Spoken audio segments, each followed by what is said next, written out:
আসসালামু আলাইকুম আন্তর্জাতিক সংবাদে আপনাদেরকে স্বাগতম। শুরুতে জানিয়ে দেব সংবাদ শিরোনামের পরে বিস্তারিত। ইসরায়েলের হামলায় গাজা নিহত 40 জন। এরপরে জানিয়ে দিব গাজার স্কুলে ইসরায়েলি বোমা হামলায় নিহত 20 জন। আরও থাকবে গোলান মালভূমিতে জনসংখ্যা দ্বিগুণ করবে ইসরায়েল। সর্বশেষ জানিয়ে দিব সুদানের আধা সামরিক বাহিনীর ড্রোন হামলায় নিহত 38 জন। এতক্ষণ পর্যন্ত শুনছিলেন সংবাদ শিরোনাম, এখন বিস্তারিত।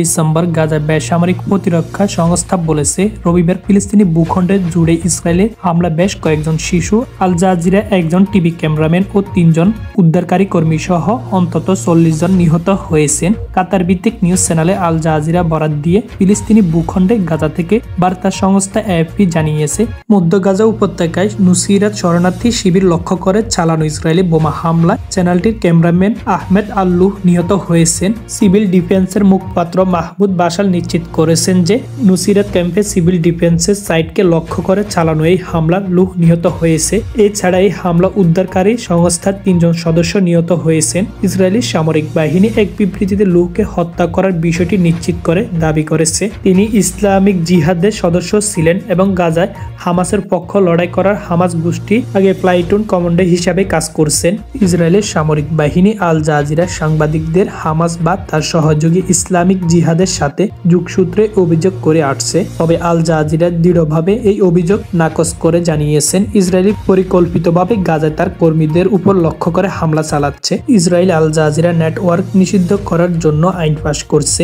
গাজা যুদ্ধ শুরু হওয়ার পর থেকে লুহকে নিয়ে আল জাজিরা 5 সাংবাদিক নিহত হলেন। ওই অঞ্চলের নিউজ নেটওয়ার্ক অফিসে বোমা হামলা চালিয়েছে ইসরায়েল। রবিবার বাশাল এএফপিকে বলেন, দক্ষিণ গাজার প্রধান শহরে ফিলিস্তিনদের আশ্রয় হিসেবে ব্যবহৃত একটি স্কুলে ইসরায়েলি হামলায় বেশ কয়েকজন শিশু সহ অন্তত 12 জন নিহত হয়েছেন। খান ইউনুসের একটি ক্ষেপণাস্ত্র বিদ্যালয়ের 3য় তলায় আঘাত হানে, এতে 35 জন আহত হয়েছে। ইসরায়েলি সামরিক বাহিনী জানিয়েছে তারা এএফপির প্রতিবেদনটি খতিয়ে দেখছে। বেসামরিক প্রতিরক্ষা মুখপাত্রের মতো গাজা শহরের পূর্বে সোজাইয়া একটি বাড়িতে আরেকটি হামলা 6 জন নিহত হয়েছেন। বাশাল এর আগে এএফপিকে জানিয়েছিলেন রাতভর উদ্ধারকারী 3 জন সহ শিশু 18 জনের মৃতদেহ উদ্ধার করেছে। তিনি কেন্দ্রীয় গাজা শহরে একটি বাড়িতে হামলা ও আরো নিহত হওয়ার কথা জানিয়েছে। রবিবার সামরিক বাহিনী নিশ্চিত করেছে তারা উত্তর বেইত, হানুন বেইত, লাহিয়া এলাকায় হামলা চালিয়েছে। ফিলিস্তিনের গাজা দক্ষিণ অঞ্চলে খান ইউনুসের আহমেদ বিন আব্দুল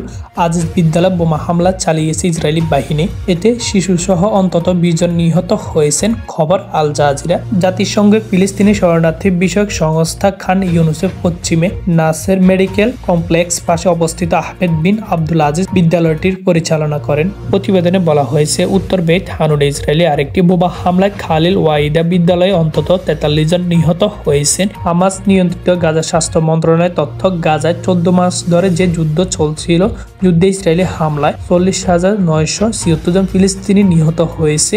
আহত হয়েছে 1,06,769 জন। এদিকে অধিকৃত গোলান মালভূমিতে জনসংখ্যা দ্বিগুণ করতে $1,10,00,000 পরিকল্পনা করবে ইসরায়েল। বিবৃতিতে আরো বলা হয়েছে, গোলান মালভূমি এলাকাকে শক্তিশালী করার জন্য অর্থ হলো ইসরায়েলকে শক্তিশালী করা। এই সময় যা খুব জরুরি। নেতানিয়াহু বলেন, এই এলাকায় ইসরায়েলের অধিকারে থাকবে, সেখানে মানুষ আরো বাড়ানো হবে এবং তারা সেখানে বসবাস করবেন। 50,000-এর বেশি মানুষ এখন এই পাথুরে মালভূমি এলাকা বসবাস করেন। এদের মধ্যে অর্ধেক ইসরায়েলি ইহুদি। সিরিয়া বাশার আল আসাদের পতনের পর ইসরায়েলি সিরিয়ার দিকে বাফার জোনে সেনার সংখ্যা অনেকটাই বাড়িয়েছেন। 1967 সালে ইসরায়েলে গোলান মালভূমি অধিকার করে। 1981 সালে তা ইসরায়েলের সঙ্গে মিশিয়ে দেওয়া হয়, কিন্তু আন্তর্জাতিক আইনে তা সিরিয়ার অঞ্চল হিসেবে দেখানো হয়। সিরিয়ার বিপদ এখনো আছে বলে ইসরায়েলের প্রতিরক্ষা মন্ত্রী। ইসরায়েলের কাটস বলেছেন, বাশার আল আসাদকে উৎখাত করা বিদ্রোহীরা সুর কিছুটা নরম করলেও সিরিয়ার দিক থেকে বিপদের সম্ভাবনা আছে।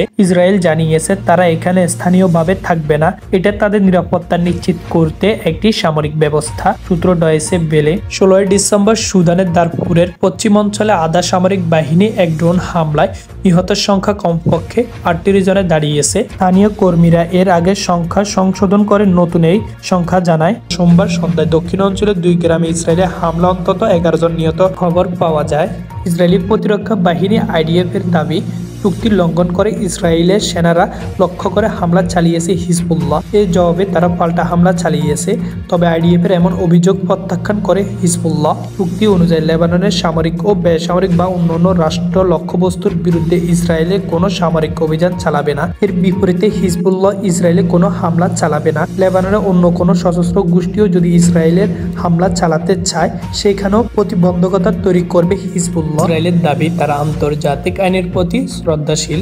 দেশটি আরও বলেছে, 2023 সালের 7 অক্টোবর গাজা উপত্যকা থেকে হামাসের সীমান্ত হামলার পর থেকে তাদের নিজেদের সুরক্ষার নিশ্চিত ব্যবস্থা নেওয়ার অধিকার আছে। প্রতিবেদনের বিষয়ে তাৎক্ষণিকভাবে ইসরায়েলি কর্মকর্তাদের প্রতিক্রিয়া জানাতে পারেনি রয়টার্স। 14 মাস আগে ইসরায়েলে হামলা চালায় ফিলিস্তিনের স্বাধীনতাকামী সশস্ত্র সংগঠন হামাস। ইসরায়েলের হিসাব অনুসারে এই হামলায় 1200 জন মানুষ নিহত হয়েছেন, 250 জনকে জিম্মি করা হয়।